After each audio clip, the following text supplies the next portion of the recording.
Благодарам, председателе. Господине Ковачевски, сметам дека во услови на пандемија и на вака голема криза, можеби треба да креираме мерки кои што се потребни и на стопанството и на граѓаните на Република Македонија, наместо да навлегуваме во одредена тавтологија и непотребни објаснувања,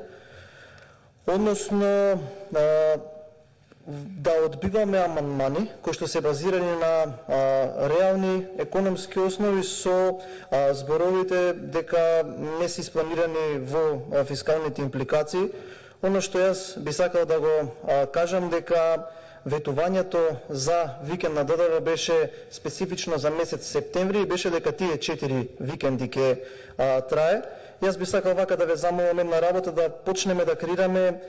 мерки кои што се потребни на малите и средните предпријатија и на економските оператори со цел да можеме да мрднеме од оваа точка каде што сме сега, заради тоа што верувам како економист ќе се согласите со мене, моментално и баш индикаторите не кажуваат дека позитивно се справуваме со кризата, односно буџетскиот дефицит, државниот долг и така натака. Токму поради самата стимулација на домашната економија ние бараме да бидат 4 викенди и тоа така се поделени да бидат 2 во оваа година, а 2 во наредната со цел веруваме дека нели наредната година целиот свет ќе успее да се справи со пандемијата, ќе биде економски посилен за да самите граѓани во 2021 година, како што беше во амандманот, бидат и посилни и самата економија биде посилна, за да можеме уште повеќе да ја стимулираме на начинот на кој што ние предлагаме. Не знам дали знаете, може би сте го пропуштиле тоа кога сте го планирале овој продолжен викенд, ама 10, 11 и 12 октомври има скоро па 2 неработни дена, каде што голем дел од оние кои што од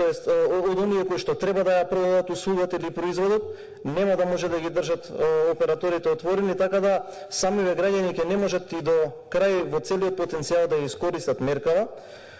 Прочитав некоја изјава на вице-премиерот за економски прашања Бетики, каде што кажа дека од досегашниот опсек на економски мерки искористена е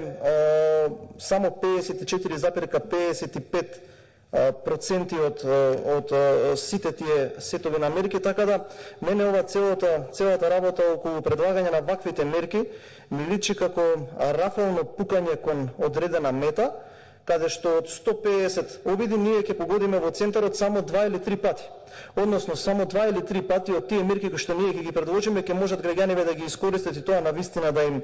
помогне. Како што реков, да креираме мерки кои што ќе вратат приходи кон стопанството и ќе им помогнат на граѓаните, а не да предлагаме мерки во четвртиот сет како данечно олеснување за тимбилдинг. Такво нешто прочитав.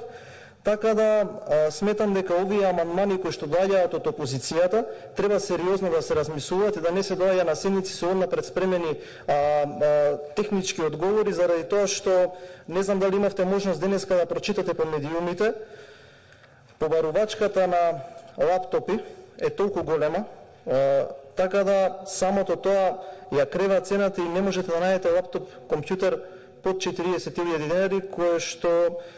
ако идеме на тоа дека во моментов е најпотребно тоа и за тоа е одреден дел и креирана оваа мерка, апсолутно е непримелива барем во тој дел. Исто така сакам да препорачам виндина кога ќе се креираат вакви мерки, навистина да се има